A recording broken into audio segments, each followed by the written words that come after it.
तो आज की क्लास में हम चैप्टर नंबर 2 स्टार्ट करेंगे। बेसिकली आपका प्रोग्रामिंग का बैकग्राउंड है, तो इसके अंदर आज हम ये देखेंगे कि जो असेंबली लैंग्वेज है उसके अंदर वेरिएबल्स को कैसे डिक्लेयर किया जाता है और वैल्यूज़ को कैसे जो है वो एक्सेस किया जाता है और उसके हमारे पास कितने मोड हैं। तो सबसे पहली एग्जांपल हम देखते हैं जी, डाटा डिक्लेरेशन, जिसे हम वेरिएबल डिक्लेरेशन कहते हैं। उसे असेंबली लैंग्वेज के अंदर जो है वो डाटा डिक्लेरेशन के नाम से जाना जाता है। ठीक है, इसको डिक्लेयर करने के लिए हमारे पास जो पहले मैं आपको एक प्रोग्राम दिखाता हूँ जी। ये प्रोग्राम है हमारे पास सिंपल, जिसके अंदर पहली इंस्ट्रक्शन है मूव ax और ब्रैकेट्स के अंदर जो है ना वो num1 लिखा हुआ है। ये जो num1 है ये हमारा एक किस्म का वेरिएबल है जो हमने डिक्लेयर किया है और इसको कोई ना कोई वैल्यू इसके अंदर स्टोर की हुई है। ax हमारा रजिस्टर है और मूव हमारा ओप कोड है, यानी हमारी असेंबली इंस्ट्रक्शन है जिसकी मदद से हम कह रहे हैं कि num1 में जो डाटा पड़ा हुआ है उसे ax का रजिस्टर जो है उसके अंदर लोड कर दो। अब हम num1 को देखते हैं। ये हमने वेरिएबल को डिक्लेयर किया लाइन नंबर 13, 14 और 15 के ऊपर। इसमें परेशान होने वाली बात नहीं है कि इसकी डिक्लेरेशन हमने नीचे की है या इसकी डिक्लेरेशन हमने कैसे की है। जैसे ही वो num1 के ऊपर जाएगा तो वो आपने जहां भी डिक्लेयर किया होगा वो मेमोरी में जाके num1 को ढूंढ लेगा। num1 के अंदर ये जो लाइन हमने लिखी है बस इसको आप समझें। This is called assembler directive, DW। DW stands for define word, यानी हम 16 बिट का हम एक वेरिएबल डिक्लेयर कर रहे हैं जी, जिसे हम लेबल कर रहे हैं, यानी उसे हम नाम दे रहे हैं num1 का, और उसके अंदर हम जो वैल्यू स्टोर कर रहे हैं वो 5 की है। ठीक है जी, यानी जो हमने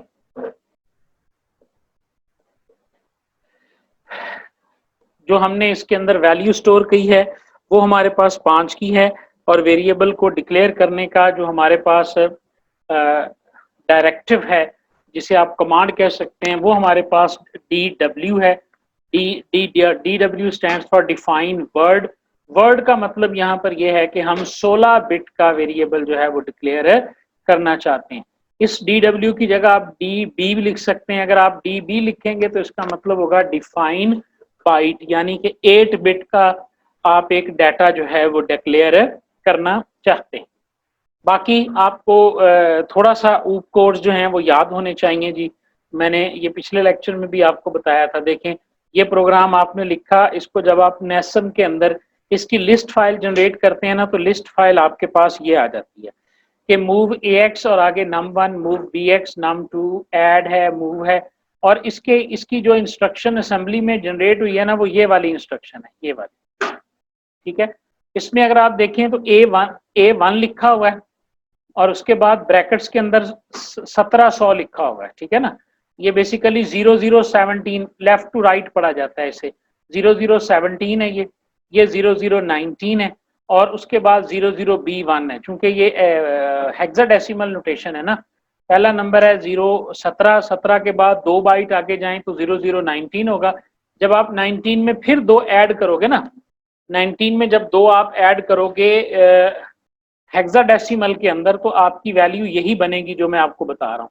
मसलन ये देखें, आपके पास 19 है, इसके अंदर आपने 0 और 2 ऐड किया, 9 और 2 11 हुआ, 11 को हम B लिखते हैं, और 1 और 0 1 हुआ तो ये 1B बन जाएगा। ठीक है, तो ये आपके पास एड्रेस बन गया 00B1। तो ये क्यों ऐसा हो रहा है, बहुत सिंपल बात है इसकी कि ये क्यों ऐसा हो रहा है। ये देखें, मतलब मैं आपको बताता हूँ कि ये सिंपल सी एक टास्क है कि इसको हम इस तरह से क्यों देख रहे हैं। हमने यहाँ पे डिक्लेयर किया कि num1 वेरिएबल का नाम है एक किस्म का। इसको वेरिएबल में समझाने के लिए कह रहा हूँ, इसे लेबल कहा जाता है और ये डाटा डिक्लेरेशन है। हमने एक डाटा डिक्लेयर किया जिसकी वैल्यू 5 है और ये 16 बिट डाटा हमने डिक्लेयर किया। लाइन नंबर 13 के ऊपर हमने ये कोड लिखा। अब इसको असेंबलर ने कैसे रीड किया है और ये मेमोरी में कहाँ स्टोर हुआ है ये देखें जाके जरा। ये लिस्ट फाइल में बता रहा है जी, मेमोरी के अंदर ये 00017 एड्रेस के ऊपर जाके स्टोर हुआ है।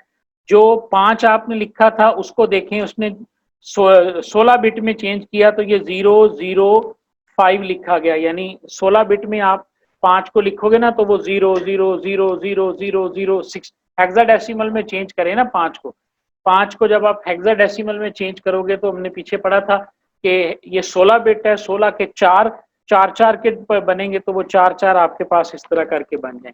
10 को चेंज किया तो ये 00A0 बना। हमने num1 के बाद num2 डिक्लेयर किया था, num2 के बाद num3। तो आप देखिए कंसेक्टिवली ये मेमोरी में डिक्लेयर हुए हैं। पहले में 17 डिक्लेयर हुआ, तो उसके बाद 2 बाइट में के बाद 19 में आ गया, 19 के बाद 2 बाइट में 1B आ गया, 1B के बाद 1D आ गया। यानी आप इसको ये समझें कि इसने पहले 17 नंबर के ऊपर जाके वेरी एक लेबल डिक्लेयर किया, फिर 2 बाइटें छोड़ के 19 नंबर से, फिर 2 बाइटें छोड़ के 1B पे, और फिर 2 बाइटें छोड़ के 1D के ऊपर। यानी अगर आप गौर से देखें तो कंसेक्टिवली 8 बाइट्स के अंदर ये वैल्यूज जो हैं ये जाके स्टोर हो चुकी है। ठीक है जी। और इनके जो एड्रेसेस हैं, अब वो एड्रेसेस यहाँ आ गए हैं। यहाँ num1 की बजाय इंस्ट्रक्शन में क्या लिखा गया, ये असल में असेंबली बन गई ना। ये तो हमने असेंबली के में लिखा था, असेंबलर ने इसे मशीन लेवल लो लेवल में चेंज कर दिया तो ये बन गया। लो लेवल में मेमोरी का एड्रेस गया है, num1 नहीं गया। यानी 1700 पे जो पड़ा हुआ है वो A1 से मुराद है ये ऊप कोड है। जब आप कोई भी डायरेक्ट मेमोरी एड्रेस AX में मूव करते हैं तो उसका ऊप कोड A1 है। जब आप BX में मूव करते हैं कोई वैल्यू तो उसका कोड है 8B1E। जब आप AX और BX को जमा करते हैं तो उसका है 01G। फिर देखें BX में मूव किया तो आप देखें ये ऊप कोड बिल्कुल सेम ही जनरेट हुआ है। ऐड किया तो ऐड का भी यहाँ पे 01 था और यहाँ पे 01D8 ही जो है ना वो जनरेट हुआ। ये ऊप कोड हैं जो असेंबली में हर इंस्ट्रक्शन के अगेंस्ट जो है वो जनरेट होते हैं। तो यहाँ तक आपको समझ आनी चाहिए कि हमने बेशक 3 लेबल बनाए, लेकिन उसने यहाँ पर उन लेबल के अगेंस्ट जो जो मेमोरी एलोकेट हुई, असेंबलर ने ट्रांसलेट करने के बाद जो जो मेमोरी इसको एलोकेट की वो जो है वो यहाँ पर इस तरह से एक्सेस कर दिया गया। ये जो तरीका कार है डाटा को डिक्लेयर करने का और डाटा को असाइन करने का, ये हमारे पास कहलाता है डायरेक्ट एड्रेसिंग। अब आप देखें, अगर मसलन मैं ये कर देता हूं, अब इसकी एक और मिसाल देखें जी। यहाँ उसने क्या किया, उसने कहा जी num1 को लोड कर दो AX में, फिर num1 के अंदर 2 ऐड करो वो डिक्लेयर कर दो BX में, फिर num1 के अंदर 4 डिक्लेयर करो और वो भी ऐड कर दो BX में, और इस तरह उसने इसको किया। ठीक है। और फिर जो AX में वैल्यू पड़ी है ये num1 6 में ऐड कर दो। चूंकि हम पिछली एग्जाम्पल में ये देख के आए हैं कि जो मेमोरी एलोकेट होती है ना num1, ये देखें इधर हमने num1 लिखा, पहले को हमने नाम दे दिया, उसके बाद हमने DW5, DW10, DW15, DW0 लिखा। तो डेफिनेटली हमें ये पता चलेगा कि जो भी num1 को एड्रेस असाइन होगा उससे 2 अगले में 10 पड़ा होगा, उससे 2 अगले में 15 पड़ा होगा, उससे 2 अगले बाइट्स में 0 पड़ा होगा। तो इसलिए हम डायरेक्टली एक ही लेबल के साथ मेमोरी को रेफर कर रहे हैं, इसीलिए इसे डायरेक्ट एड्रेसिंग कहा जाता है। इस तरह भी आप डिफाइन कर सकते हैं num1 DW5, 10, 15, 0। यानी हमने एक ही लाइन के अंदर, जिस तरह आप C++ में integer A, B, C, D जो है वो आप डिक्लेयर कर देते होते थे कि जी एक ही लाइन में 4 वेरिएबल हमने डिक्लेयर कर दिए। यहाँ हम डाटा डिक्लेयर करते हैं और उसको हम किसी न किसी लेबल के साथ रेफर कर देते हैं। अब इसकी आप जो है ना वो लिस्टिंग फाइल देखें जी, ऐसे भी किया जा सकता है जी। ये देखें इसकी लिस्टिंग फाइल देखें, पहले वाला का, पहले तो यहाँ आके देखें num1 DW, तो पहली बाइट को पहला जो एड्रेस मिला वो 19 मिला है। यानी पहली वैल्यू 5 जो है वो 0019 में पड़ी होगी, उसके बाद ये 10 वाली जो है वो 19 के अंदर 2 ऐड कर दें, फिर 2 ऐड कर दें, तो अब आप देखें यहाँ पर एग्जैक्टली वही बना हुआ है 1900, 001F, 001B, 001F। यहाँ पे हमने एक ही लेबल को यूज किया, लेकिन उसमें हम ऐड करते चले जा रहे हैं और एक ही लेबल की मदद से हम एड्रेसेस को जो है ना आप कह लें कि एक्सेस कर रहे हैं। अगर आप थोड़ा सा याद करें तो C++ में जब हम पॉइंटर के जरिए काम करते होते थे, याद है ना कि हम एक मेरी एरे के अंदर एरे के पहले एलिमेंट को हम पॉइंटर असाइन कर देते थे, उसके बाद उसी पॉइंटर में 2 का इजाफा करते थे तो हम एरे के दूसरे एलिमेंट पे पहुंच जाते थे। जब उस पॉइंटर में हम फिर 2 का इजाफा करते थे तो फिर हम उससे यानी इंटीजर होने की सूरत में, और बल्कि हम अगर पॉइंटर में प्लस प्लस करते थे ना तो वो पॉइंटर खुद ब खुद ये देख लेता था कि मेरी टाइप क्या है। अगर इंटीजर है तो वो उस हिसाब से इंक्रीमेंट उसमें होता था, अगर उसकी टाइप करैक्टर होती थी तो वो उस हिसाब से उसके अंदर जो है ना वो इजाफा करता था। तो इस तरह हम रजिस्टर्ड डायरेक्ट एड्रेसिंग के जरिए वैल्यूज को असाइन कर सकते हैं। तो यहां तक आपको एक तो ये समझ आ गया आना चाहिए कि हम वेरिएबल्स को या डाटा को किस तरह से डिक्लेयर करते हैं असेंबली लैंग्वेज में, डी डब्ल्यू के जरिए या डी बी के जरिए। ठीक है ना जी, हम इसको एक्सेस करते हैं जी। ओके जी, उसके बाद इसमें एरर आ जाती है जी एक मिसमैच की जी। ये आ गया जी मिसमैच। प्रॉब्लम क्या होती है कि आप जब डिफाइन वर्ड करते हैं तो वो 16 बिट होता है, फिर डिफाइन बाइट करते हैं तो ये 8 बिट होता है। अगर एक असेंबली का प्रोग्रामर अपने को डिफाइन वर्ड कर रहा है तो वो उस हिसाब से उसके अंदर एडिशन करेगा, और अगर वो डी बी कर रहा है तो उस हिसाब से एडिशन करेगा। अगर आप इस चीज़ को का ख्याल नहीं रखेंगे तो चूंकि ये एक लॉजिकल एरर होगी कि आपने 2 का इजाफा कर दिया, तो जाहिर है आपका जो है ना वो एड्रेस वो 2 बाइट आगे चला जाएगा, और इस तरह एक लॉजिकल एरर क्रिएट होगी। असेंबलर इस एरर को नहीं पकड़ेगा क्योंकि ये सिंटैक्स की एरर नहीं है। और सिंटैक्स एरर में और लॉजिकल एरर में यही फर्क होता है। इस सारी जिम्मेदारी जो है वो साइज मिसमैच की। आपको याद होगा कि सी प्लस प्लस में तो उसी वक्त लॉजिकल एरर आ जाती, सॉरी सिंटैक्स एरर आ जाती थी अगर आप इंटीजर वेरिएबल को फ्लोट के साथ या फ्लोट को इंटीजर के साथ करते थे ना। लेकिन यहाँ पर आपको इसकी केयर जो है वो खुद करनी पड़ेगी। जैसे ये एग्जांपल भी उसने करके दिखाई है कि हमने ये पी के अंदर किए हुए हैं, लेकिन यहाँ आके मैंने नम 1+2 लिखा हुआ है, तो इससे जो रिजल्ट आपको मिलेगा वो बिल्कुल गलत मिलेगा। क्योंकि ये 5 में गया था, 5 के बाद ये 10 पे गया, 10 के बाद इसने 15 पे जाना था, 1 बाइट आगे जाना था, लेकिन ये 2 बाइट आगे चला जाएगा तो ये 0 पे पहुंच जाएगा, और B1 में 0 जो है ना वो लोड हो जाएगा। क्योंकि एक एक बाइट यूज की हुई है ना, पहली बाइट में 5 है, दूसरी में 10 है, तीसरी में 15 है, चौथी में 0 है। ठीक है, नम 1 किया तो 5 में चला गया, नम प्लस 1 किया 10 में, अब नम प्लस 2 उसने किया तो ये वैल्यू जो है वो आपके पास 2 का इजाफा होकर यहाँ पे पहुंच जाएगी। इस चीज का भी आपने ख्याल जो है ना वो इसके अंदर रखना होता है। समझ आ गई बात की? ठीक है जी। उसके बाद आपने ये भी देखा है कि मूव के अंदर आप बाइट और वर्ड ये भी यूज कर सकते हैं लफज। ये साइज मिसमैच का सलूशन है जी।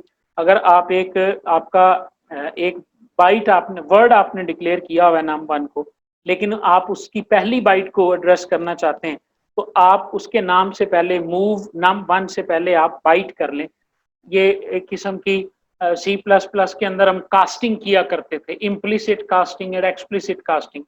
जब हम इंटीजर को फ्लोट बनाकर फ्लोट में स्टोर करते थे, या फ्लोट को इंटीजर बनाकर हम इंटीजर में स्टोर किया करते थे, उस वक्त हम टाइप कास्टिंग करते थे। तो ये वो वाला सीन है यहाँ पे। मूव बाइट नम 1,5, इसका क्या मतलब है कि नम 1 का जो आपका 5 को जो है वो असाइन करना है नम 1 को, और नम 1 जो है वो सिंगल बाइट का वेरिएबल होगा, उसके अंदर आपने उसको एड्रेस करना है। ठीक है जी। इस तरह आप रजिस्टर्ड डायरेक्ट एड्रेसिंग जो है वो कर सकते हैं। ठीक हो गया जी। अच्छा, इसी तरह जो रजिस्टर डायरेक्ट एड्रेसिंग है उसमें हम देख रहे हैं कि हम डायरेक्ट लेबल को जो है ना वो पॉइंट कर रहे हैं। जब हम वैल्यू उसमें दे रहे थे तो मूव AX, 5 लिखते थे तो 5 की वैल्यू AX में चली जाती थी। लेकिन जब आप ब्रैकेट के अंदर लिख देते हो 5, तो इससे मुराद ये होता है कि आप एड्रेस की बात कर रहे हो, आप उस वैल्यू की बात नहीं कर रहे। तो जब आप नम 1 को करली ये बड़ी ब्रैकेट में लिखते हैं तो उसका मतलब यही होता है कि आप नम 1 की जो वैल्यू है उसको आप रेफर कर रहे हो, ना कि इसके अंदर जो स्टोर्ड है कीमत या वैल्यू, उसको आप जो है ना वो रेफर करते हो। ठीक है।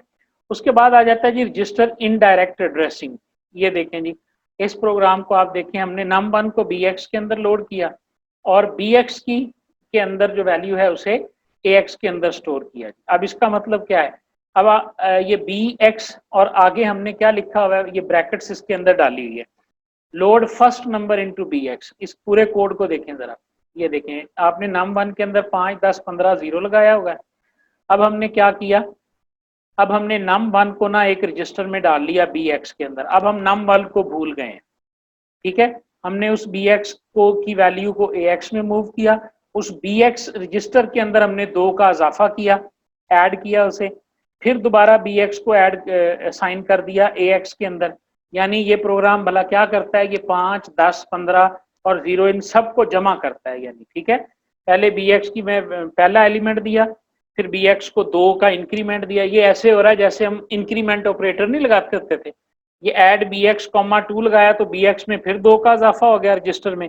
जब 2 का इजाफा हुआ तो अब वो चला गया अगले एड्रेस के ऊपर। तो अब आप देखें, हम डायरेक्ट मूव नहीं कर रहे, हम अपनी जो अब हमारा डाटा है उसको थ्रू रजिस्टर जो है वो एक्सेस कर रहे हैं। ठीक है, डायरेक्टली हम मूव नहीं कर रहे बल्कि थ्रू एड्रेस रजिस्टर हम कर रहे हैं। तो this type of addressing is called register indirect addressing, जिसके अंदर आप डायरेक्टली अपनी वैल्यू को स्टोर नहीं करते बल्कि आप अपने रजिस्टर्स के जरिए अपनी वैल्यूज को एक्सेस करते हैं। तो ये आपके पास दूसरा तरीका कार है। यहाँ पर भी आप देखेंगे तो हमने num1 जो है उसे bx में मूव किया, उसके बाद 10 जो है उसे cx में मूव किया और 0 को हमने ax में मूव किया। ठीक है, अब आप देखें bx के अंदर bs एड्रेस के अंदर स्टोर वैल्यू ax में चली गई, bx में 2 का इजाफा किया, cx में 1 का माइनस किया। ये देखिए सब्जेक्ट लिखा हुआ है, सब फॉर सब्ट्रैक्ट, ये पहली दफा आया है, इससे पहले नहीं आया। सब्ट्रैक्ट सी है, ये काउंटर लगा दिया हमने, ये लूप बनाई हुई है L1 की ना, आगे हम इसको पढ़ेंगे। ठीक है, ये देखें ये हमने लगाया हुआ है, लूप एक किस्म की लगाई हुई है कि ये वाली इंस्ट्रक्शन क्या कर रही है, देखो ऐड ax और bx और ax को ऐड करो, bx में 2 का इजाफा करो, cx में 1 की कमी करो और उसके बाद देखो jnz if number remains add, यानी jump if not 0। jnz stands for jump if not 0। ये एक किस्म की असेंबली लैंग्वेज की इफ स्टेटमेंट है। क्या कह रहा है कि इफ नॉट 0, अगर आखिरी जो ऑपरेशन है वो 0 ऑपरेशन नहीं है तो फिर तुम दोबारा कर दो L1 के ऊपर। ठीक है, तो ये cx में से जब 1 माइनस करेगा, 10 में से जब 1 माइनस करेगा तो क्या जवाब आया, 9 आया। तो ये 0 तो नहीं ना आया, जंप इफ नॉट 0, 0 नहीं आया तो ये दोबारा L1 पे आ जाएगा। फिर जमा करेगा, फिर 9 में से 1 माइनस करेगा 8, और JNZ क्या करता है, देखता है कि आखिरी ऑपरेशन में 0 तो नहीं आया, यहाँ नहीं आया जी, 8 है। फिर ये वापस, फिर 7, फिर 6, फिर 5, फिर 2, 2 के बाद 1, 1 के बाद जब वापस आएगा तो 1 में से जब 1 माइनस होगा तो 0 आ जाएगा। अब जब यहाँ पे आएगा जंप इफ नॉट 0, तो यहाँ पर वो 0 ही उसे मिलेगा, लिहाजा ये L1 पे वापस नहीं जाएगा बल्कि आगे आ जाएगा और AX में जो जवाब आया होगा उसे टोटल नाम के मेमोरी लोकेशन में ये ऐड कर देगा। हमने नम के नीचे ये देखें टोटल को भी डिफाइन किया हुआ है, टोटल DW0। तो टोटल के लेबल के अंदर जो है वो AX की वैल्यू को ये स्टोर कर देगा। ठीक है, यहाँ तक आपको क्लियरली इसकी समझ आनी चाहिए जी कि किस तरह हम रजिस्टर डायरेक्ट एड्रेसिंग कर सकते हैं और रजिस्टर इनडायरेक्ट एड्रेसिंग कर सकते हैं। जो ऑफसेट एड्रेसिंग है ये इंशाल्लाह हम अपने नेक्स्ट लेक्चर के अंदर जो है ना वो कवर करेंगे। और जहाँ तक मेरा ख्याल है, ये मैं OCW के ऊपर जाके चेक करता हूँ, आप भी चेक करते रहा करें अपने LMS के अंदर कि इस वक्त हम कौन सा VU का लेक्चर जो है ना वो पढ़ रहे हैं। अगर हम VU के लेक्चर के हिसाब से देखें तो जो आज हमने एड्रेस पढ़ा है, ये हमने लेक्चर नंबर 5 जो है, ये आज हमने 5 और 6 जो है ये हमने पढ़ा है। 5 और 6 जो है ये 23 नंबर पेज तक है, तो हम इस वक्त 32 नंबर पेज पे पहुंच चुके हैं। तो इसका मतलब ये है कि तकरीबन हम 26 तक जो है वो रीड आउट कर चुके हैं। 7 लेक्चर तक का जो डाटा है वो हम 6-7 तक का जो है ना वो हम रीड कर चुके हैं। ठीक है जी।